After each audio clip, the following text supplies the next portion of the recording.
Alright, magandang araw mga pare. Ako nga pala si Paring RJ at welcome dito sa Paring RJ TV. Palakpakan muna tayong lahat dyan. Kamusta kayo? Kamusta? Syempre, ilagay natin yung ano natin, yung ating, tawag dyan, yung, yan, confetti.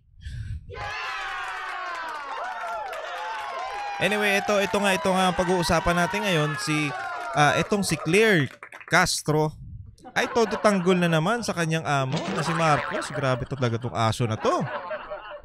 Kasi merong interview o matatawag natin na press con o basta kung ano man tawag doon, merong nagtanong sa kanya kung para matuldo ka na daw itong sinasabi natin na binibintang na bangag si Marcos o gumagamit si Marcos dahil nga noong nakaraan lumabas nga yung kanilang whistleblower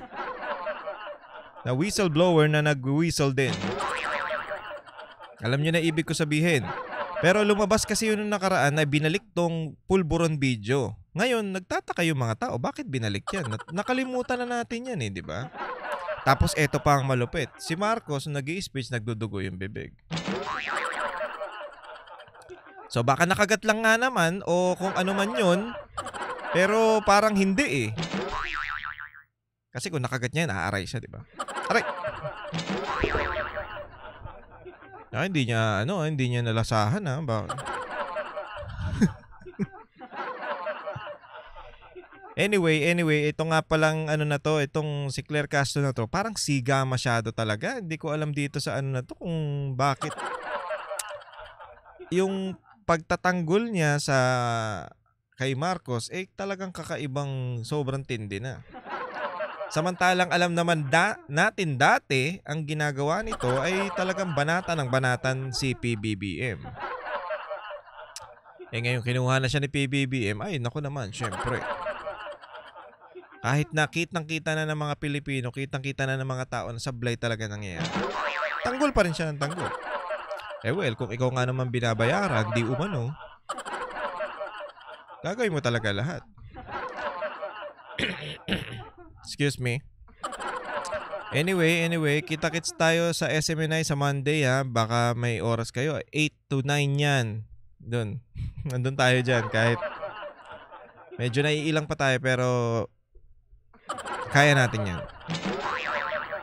Banateros. Minsan, hindi ko alam kung sino sa Monday pero baka si Master Judea at si Jay Guevara ang nandyan. Siyempre, nandyan din tayo. Hindi natin alam kung magsusum si Coach or si Sir Bay. Pero malaman natin yan this coming Monday. So, ingat po kayong lahat Sa panahon ngayon, mahirap na. Anyway, play muna natin tong video kasi yung nakaraang hearing, tandaan nyo yung nakaraang hearing, parang itong si Escudero, makikita natin na wala talagang bayag. Walang yagballs si Sir. Kasi pagkatapos nilang i-contempt, sasabihin ni Escudero na dapat inaano nyo muna sa akin yan. Kailangan ba anuhin ka muna kung kitang-kita naman natin kung gaano kahaba ang pasensya ng mga senador natin doon. Talagang pinaikot-ikot. Umamin ka ba? Sabihin mo kung ano yung totoo. Dapat nga si Torres ang kasi si Torres ang sinungaling. Torres ang sinungaling dyan Torres taloy.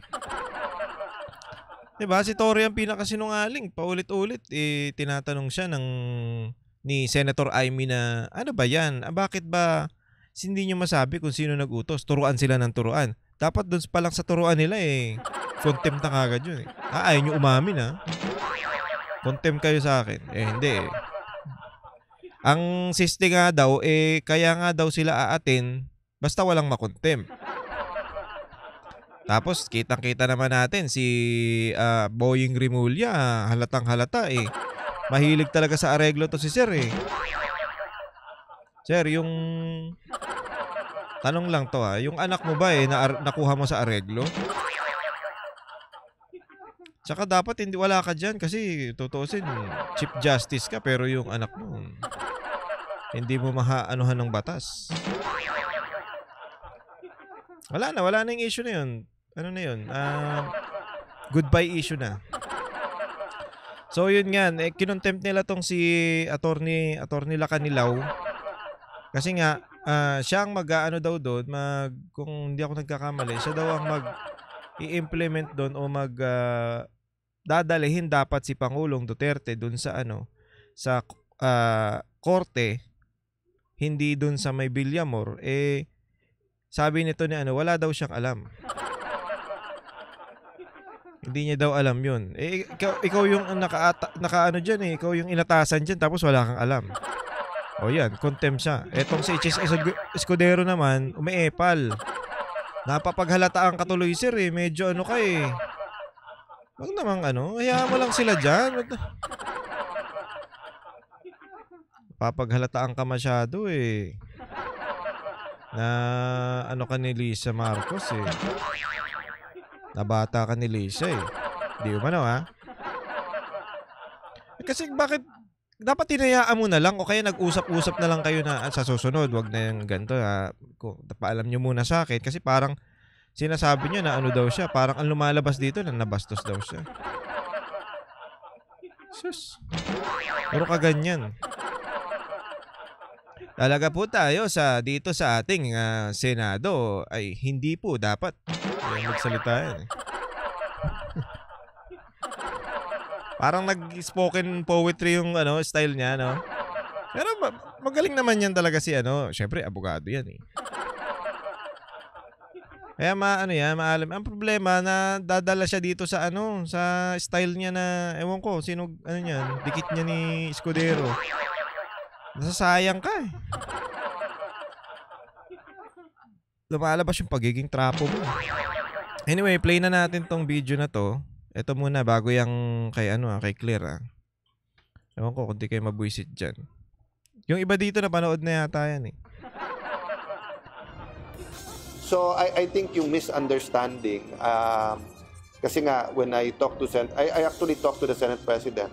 Sabi niya kasi ang unang-una napansin ko dito si si Senator Cayetano, tignan mo yung gupit may may guhit sa gilid Oh, di ba? Ayos. Anyway, maganda yung paliwanag ni Senator Cayetano dito na yung panahon na yun medyo talagang mainit talaga tsaka yung damdamin ng taong bayan mga senador na nandoon talagang naiinis talaga kasi paikot-ikot sila mga sinungaling kasi. So yun, na-contempt ngayon tagapagtanggol nila itong si Escudero. Ewan ko kung kinausap ni Boying to Kasi after nun, si Boying kinausap si Senator Amy, ma'am, would you consider the di ba? Areglo. May statement na hindi pa nga niya nakikita yung dokumento. Si Senator Amy naman at yung ibang senador, syempre emotionally invested sa yun ang sinasabi. Hindi pa daw nakikita ni Escudero yung dokumento, nagbitaw na kagad siya ng statement. Sana nanood ka muna, sir. Hearing na to at medyo na-insulto na kasi totoo medyo naman may paikot-ikot diba yung sagot. Nagpalitan ng maiinit na pahayag sina Senate President Francis Chis Escudero at Senator Amy Marcos. Ito ay matapos i-cite in contempt ni Senator Amy si Special Envoy on Transnational Crime Ambassador Marcos Lacanilaw. Ambassador pala, hindi pala. Ewan ko kung attorney ba to? Double check natin. Ambassador. Ambassador.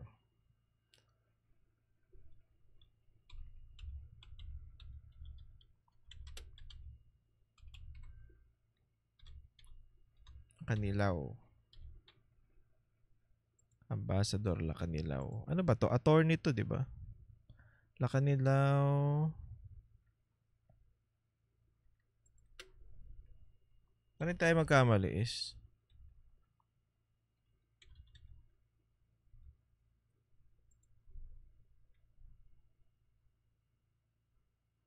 Marcos Lacanilaw. Marcos.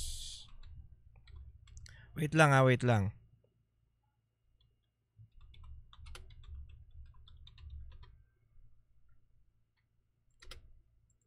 Ayan, tingnan natin.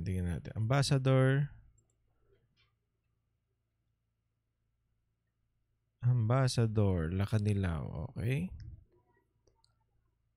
Ano to? Okay. Hindi ko makita. Anyway.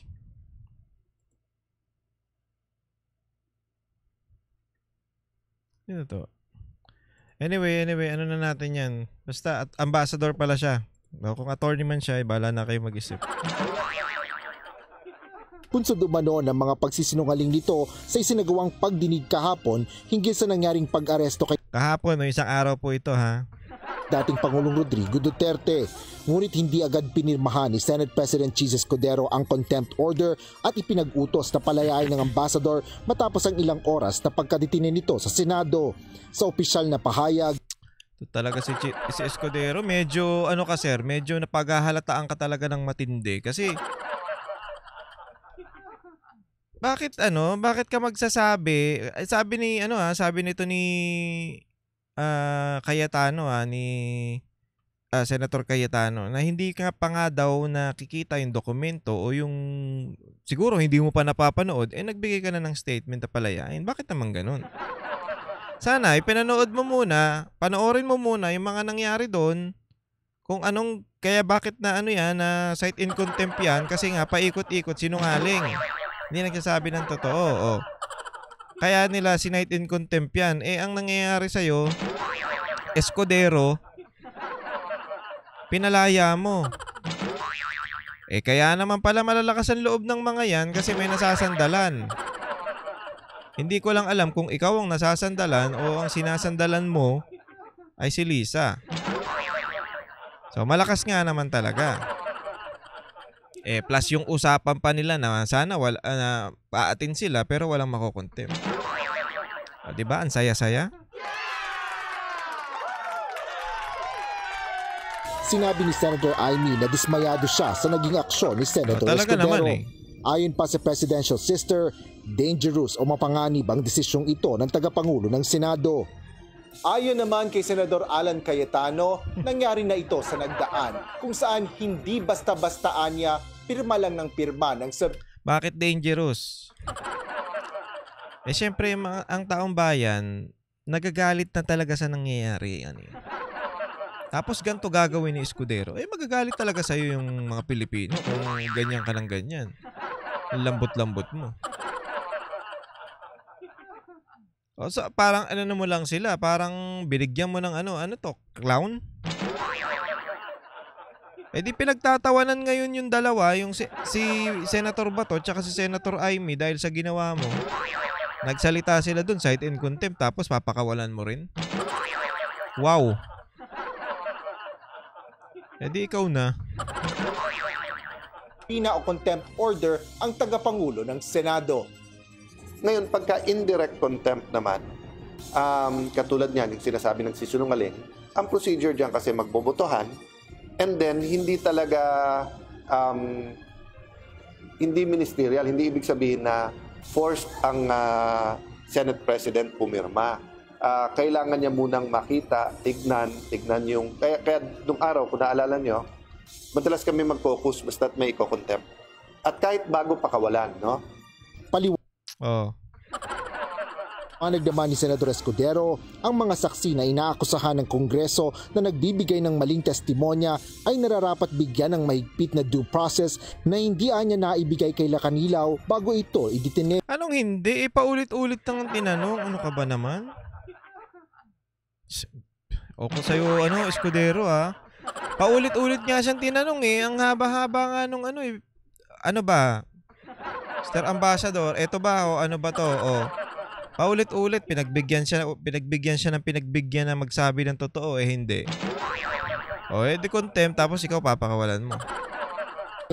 Binigyan din ni SP Escudero na hindi niya mapapayagan na magamit ang Senado maging lagi siyang ganyan, hindi ko papayagan na magamit ang Senado sa mga gantong bagay kasi ang Senado ay hindi po yan, dapat anuhin po natin yan. Dahil ang Senado ay hindi po independente ang Senado. Hindi po tayo nagpapa-apekto sa mga bagay na... Tato ka pala Puro ka ganyan Tapos, inano pa. Okay, sabihin na natin namumuliti kasi sabihin na natin para din sa kanyang political career yan, yung ginagawa niya ni Senator Amy. Pero maganda kasi, 'di ba? Kita naman natin na kahit papaano okay yung ginagawa niyang okay yung buti nga siya ganyan ginagawa, ikaw wala kang ginagawa eh. Sa bagay, tagahawak ka nga pala ng baso ni 'di ba? At least meron siyang ginagawa, pero kahit na ganyan yung gagawin niya, hindi natin iboboto. 'Di ba? Meron siyang ginagawa. Ibig sabihin, kahit papaano, may natutuklasan natin yung mga bagay-bagay na dapat nating malaman. Tapos ganyan sasabihin mo na, ay, para to sa kasi tatakbo. Tignan natin, pag tumakbo ka sa susunod, malamang ganyan ka rin, mag-iingay ka rin eh. Ganyan naman mga gawain nyo dyan. O, diba? O sabihin na natin, at least may nakikita tayo na nakikita natin yung ginagawa ng mga tarantado na to. Hindi lang yan basta dahil tumatakbo siya. Hindi naman ganun. Okay, sige, sabihin na natin na dahil tumatakbo siya, magagamit niya to sa pagtakbo niya. Pero merong magandang purpose yung yung hearing na yan. Kasi ikaw kukontrahin mo. Ng opisina para magamit sa mga partisan interests, lalo pa ang mga kumakandidato sa darating na eleksyon. Dagdag pa ni Escudero, ang Senado ay isang institusyon na hindi ginagamit sa propaganda o self-promotion. Ang Senado po ay isang institusyon na hindi ginagamit sa mga propaganda. Ay, hindi po natin papayagan yan sa Senado. Magsalita yan eh. Bunsod nito, hinimok ni Senador Escudero si Senador Amy Marcos na huwag gamitin ang Senado para sa personal na layuning politikal. Ang sabi ko nga po kay Senator Marcos na huwag sanang gamitin niya ang Senado sa mga pang-personal na bagay. Hindi po tayo papay. At sa halip ay gamitin ang sariling pangalan, titulo at impluensya para sa pagkakaisa at hindi sa pagkakawatak-watak. Asher Kadapan Jr., UNTV News and Rescue. Pagkawatak-watak, kung ginagawa mo pagkawatak-watak dahil sa ginagawa mo, kinontempt na nga nila tapos kukontrahin mo. Hindi ko alam kung anong style yan kasi hindi natin yan.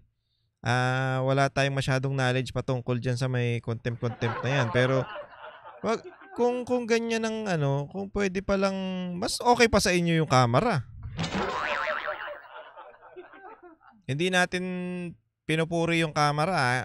Ang ibig ko sabihin, mas okay pa yung camera na pag may nakita silang mali, iko-contempt nila. Hindi natin tinotolerate yung ginagawa ng camera, sinasabi. Dito sa Senate, ang tagal. Okay na sana eh. Umepal ka pa eh. 'Di ba? Umeepal ka pa Escudero, ewan ko sa'yo. Anyway, bahala ka sa buhay mo. Ito naman dito tayo sa ito na yung topic natin na itong si mga pare, mga kababayan, mga banateros. Ko lang sabihin ko lang sa inyo na kumalma lang kayo. Medyo nakakainis tong babae na to talaga, pero kalmado lang tayo.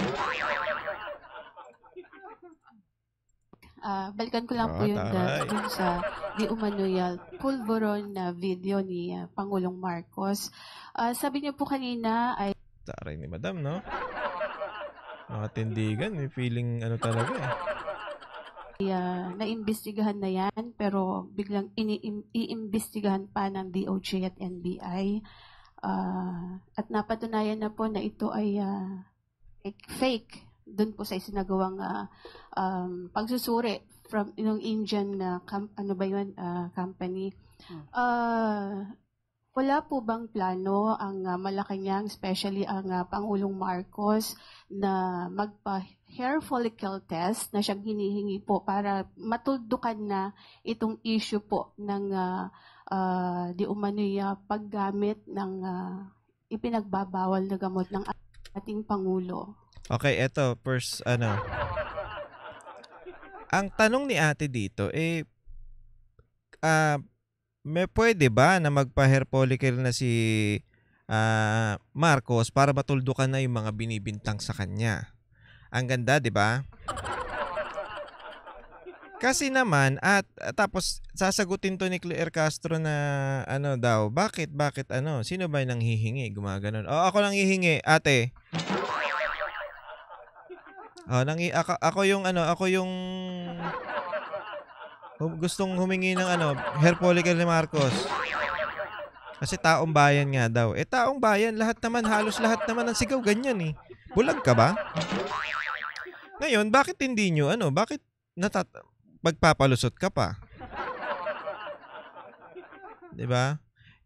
Simple lang 'yan, para matuldukan, wala nang marabing sabi, magpa-hair follicle.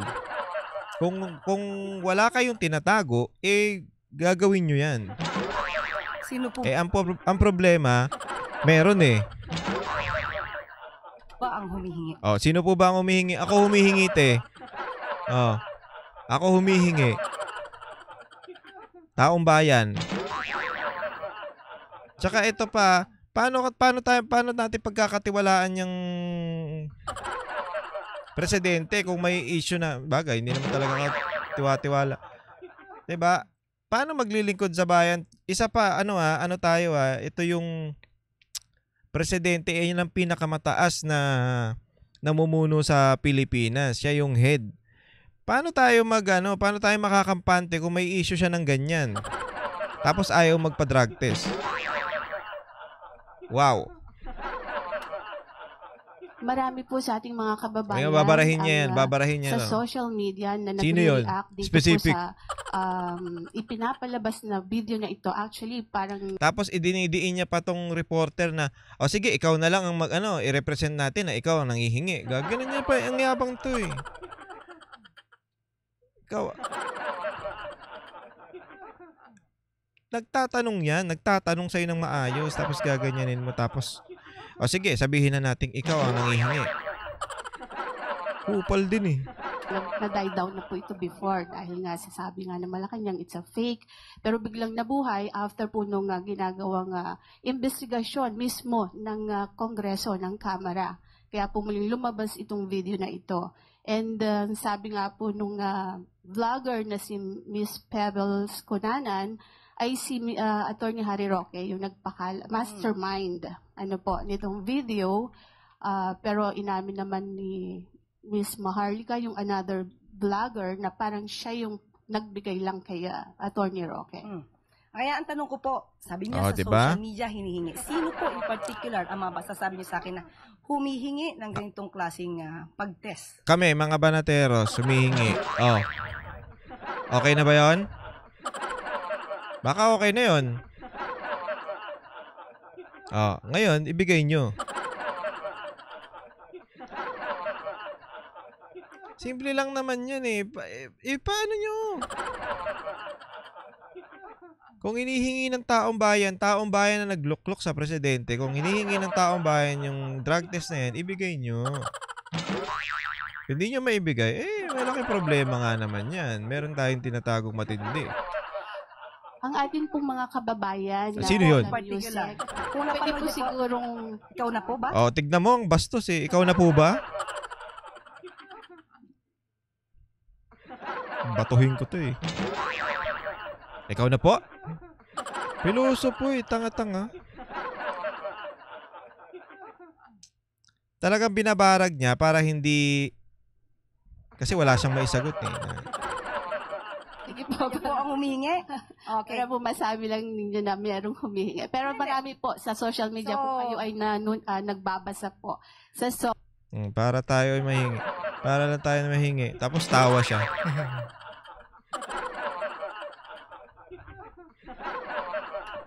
Madam Yusek. So, isa ka nga sa humihingi. Ate, journalist, sige, sabihin na natin journalist yan, tinatanong ka nga tinatanong para sa taong bayan ang nanghihingi. Hindi mo na kailangan specific, ako manghihingi. Ako mismo. Bibigay mo? Kasi po gusto niya Tapos sasabihin nila, kailangan patunayan muna. Hindi na kailangan patunayan. May issue nga eh. Para maputol yung issue na yan, gawin niya na lang yun. Tanong ko nga, isa ka ba? Kasi we have to be specific on this. Sus. Isa ka ba sa humihingi? ang mga kababayan po So, natin. isa ka sa humihingi. Actually, I'm a journalist. Hindi Kasi nga, naman po tanong ko ako humihingi. Pero parang gusto ninyo na meron lang kayong Basihan. basihan. Sino nga po? Kasi sabi niyo po kanina, ay napanood yun niya ata sa social Opo, media. Madam Oy, ate, maraming humihingi. Kahit nga yung mga si Attorney Vic Attorney Vic Rodriguez, hinihingi yung hair follicle na yan eh. O, sino pa ba? Oh. Sino pa? Si Attorney Roque. Alam ko, hiningi niya rin yan eh. Kung di ako nagkakamali Oh, sino pa? Marami. Wag mong ibaluktutin yung mga bagay na hindi mo masagot. Talagang inaano mo siya binabara mo para ma-intimidate o maano sa'yo, mailang sa'yo na inaano tayo nito. Tusek, syempre kami po ay mga Pilipino rin. Oh. As a journalist, gusto po namin na hindi fake news. Yun pong aming ibabalita sa taong bayan. Okay, so humihingi po. Si Nagdidemand. Attorney Vic Rodriguez, di ho ba Okay. matagal na rin naman niyang hinihiling niyang hair follicle test. Okay, tanong po natin.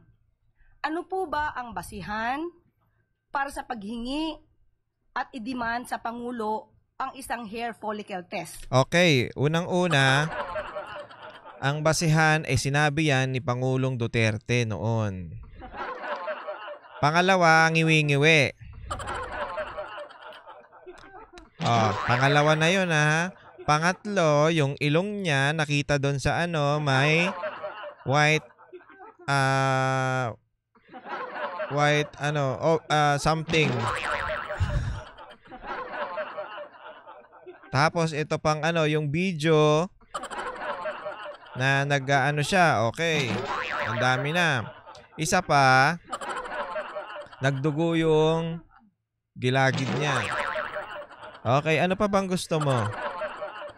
Bakit ang mga Pilipino hihingi ng drug test sa presidente kung wala silang nakikita? Kung wala silang nakikitang mga ebidensya na gumagamit ng pinagbabawal na gamot. Di umano. Yun lang naman yan, te. Kung walang nakikita ang mga Pilipino ng mga ganyang bagay, ay walang pakialam yan. Alangan naman magsinungaling si Pangulong Duterte para lang hindi naman tumakbo yung nakaraan yung anak niya. 'Di ba? Hindi naman tumakbo sa pagka-presidente. Ngayon, sinabi ni Pangulong Duterte, naku naman. Tapos pag tinanong siya, kasi magpapa-hair follicle, why should I? Why should I do that? Yabang pa Why should I do that, sir? Kasi nakikita ka naming pitik ng pitik yung bunganga mo Tsaka yung isa mo pang dyan. Okay, anak mo ba yun? Pamangkin. Gumagano, no? Punit na punit So, yun yung mga bagay, na dahilan o pruweba kaya nagdedemand ng mga Pilipino ng ganyan. Kasi may nakikita. Ito po ba'y may pagbibintang na siya ay di umanong Hindi na kami nagbibintang. Nakikita namin. gamit ng illegal na droga? Kung may pagbibintang, liliwanagin po natin. Kung may pagbibintang sa Pangulo, yung nagbibintang ang dapat na magpatunay kung may ginagamit man o wala. Hindi po pwedeng gumawa ng kwento. Hindi, ate, public awareness to Public aware. Hindi ko alam Pero dapat malaman ng mga Pilipino kung ang presidente namin ay okay pa ba? 'Di ba? Ay presidente nyo. Hindi ko presidente yan. 'Di ba? Dapat ma-aware ang mga Pilipino kung okay pa ba yan, kung nakakapag-function pa ba ng maayos yan. So, tutuusin, hindi na nga eh. Kasi puro nasablay eh, tapos bulol-bulol pang alamano-alamano eh. Oh. Sa tingin mo okay pa yan? Nagdudugo pa yung bunganga. Oh. Kaya nagdedemand ng tao. Ngayon, kung hindi nyo mabigay, isa lang ang ano dyan, isa lang ang sagot dyan. Eh, may tinatago kayo. Dapat nga, required yan eh, di ba? Walang basihan? Mayroong Isang basihan. guni-guni para masira ang Pangulo? Hindi, kahit sirang-sira na yan, te. Hindi na kailangan sirain yan. Uy! Sirang-sira na yan. Wala nang kailangan sirain dyan. Ang kailangan na lang malaman ng taong bayan ngayon kung gumagamit siya o hindi. Pero may pruweba naman, may nakikita naman tayo na may nakikita tayo na sintomas. May mga symptoms naman ate eh. So yan yung nagiging basihan ng mga tao para sabihin na magpa-drug test siya. Pag tanggol mo pa, magmumukha ka talagang tanga. At walang basihan. Meron nga eh. Kahit saan po na kaso. Kung sino yung nagbibintang, siya ang magbigay ng pruweba. Hindi nyo pwedeng sabihin na, ito, gumagamit ka, patunayan mong hindi. Hindi po yun ang tamang logic. Kayo... Pwede yan ate kung ang sinasabihan mo ay yung kalaban mo o kaya sabihin na natin may inaakusahan ka na simpleng mamamayan. 'Di ba? Simpleng mamamayan inaakusahan mo, ikaw adik ka. Ay patunayan mo. Patunayan mo na adik ako. O magpa-drug test ka. Ay hindi, patunayan mo muna adik ako tsaka magpapa-drug test. Pwede yan. Sa ordinaryong Pilipino, sa ordinaryong tao. Pero kung presidente o yung mga public servant natin ang ang sinasabihan natin na ganyan, sana bakit kayo tatanggi? Unang-una dapat nga requirements yan eh. Para malaman natin kung karapat-dapat mag-aano ka sa bayan, mag-serbisyo ka sa bayan, tapos adik ka pala. Ano yun? Yun yung logic, ate. Yun yung logic na sinasabi mo. Hindi yung ano na yan. Na nagbibintang, kayong humihingi at nagdidiman sa Pangulo, kayo muna ang magpatunay na mayroon siyang ginagawang mali.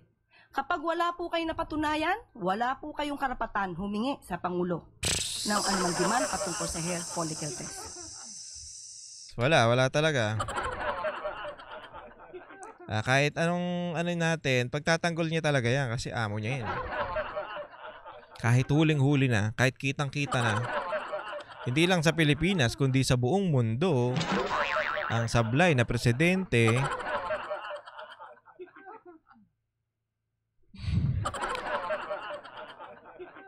sino ba nagsabi na bangag yan? Si Pangulong Duterte, di ba? Bangag.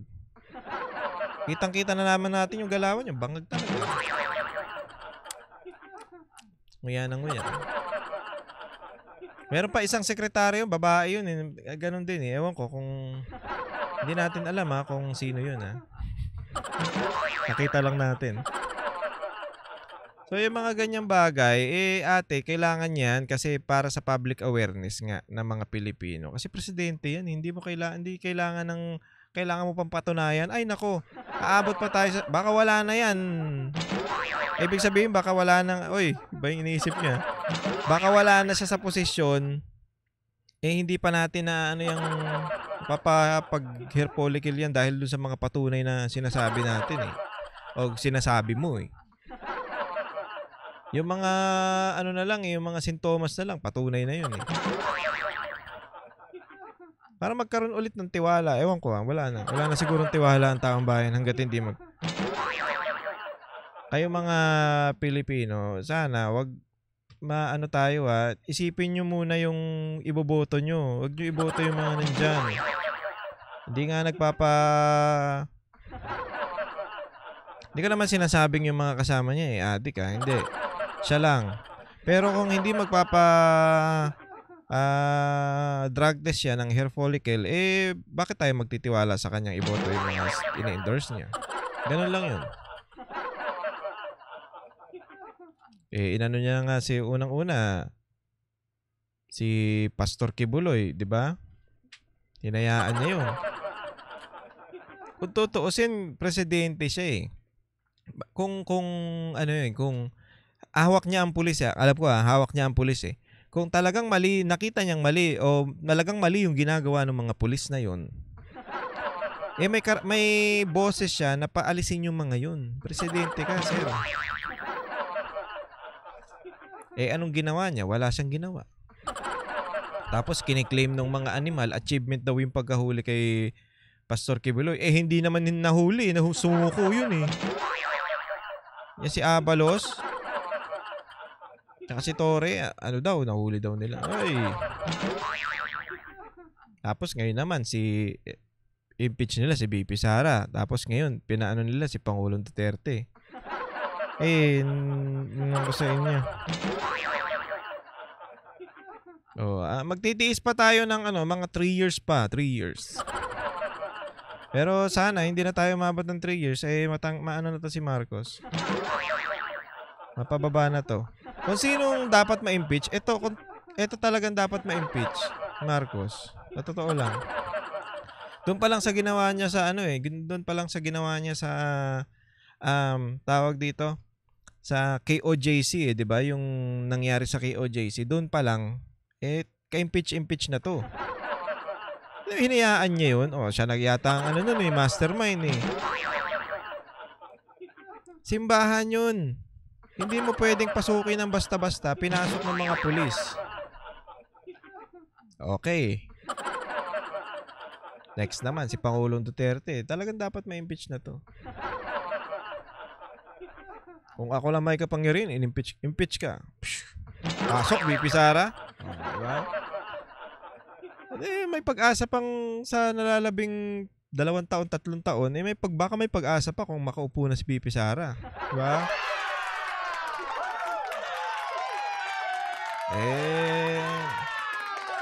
Hindi natin alam niya, pero ang Diyos na makakaalam niya sa mga susunod na panahon. Anyway mga pare, hanggang dito na lang ang ating video. Kita-kit po ulit tayo Monday sa SMNI o kaya sa isang araw dahil hindi ko alam kung makakapag-video tayo bukas. Kita-kits po tayo sa SMNI Monday to Friday, 8 to 9 p.m. Tapos syempre hindi tayo makapagsalita doon ng mga matitinding salita, mga pagmura. Medyo tayo doon kasi yun media company yun yun. So bawal tayo magsalita ng mga matitindi. Dito lang tayo sa channel natin. Dito natin baragin yung mga yan. Anyway, maraming salamat mga pare. Ingat po kayong lahat and God bless you all.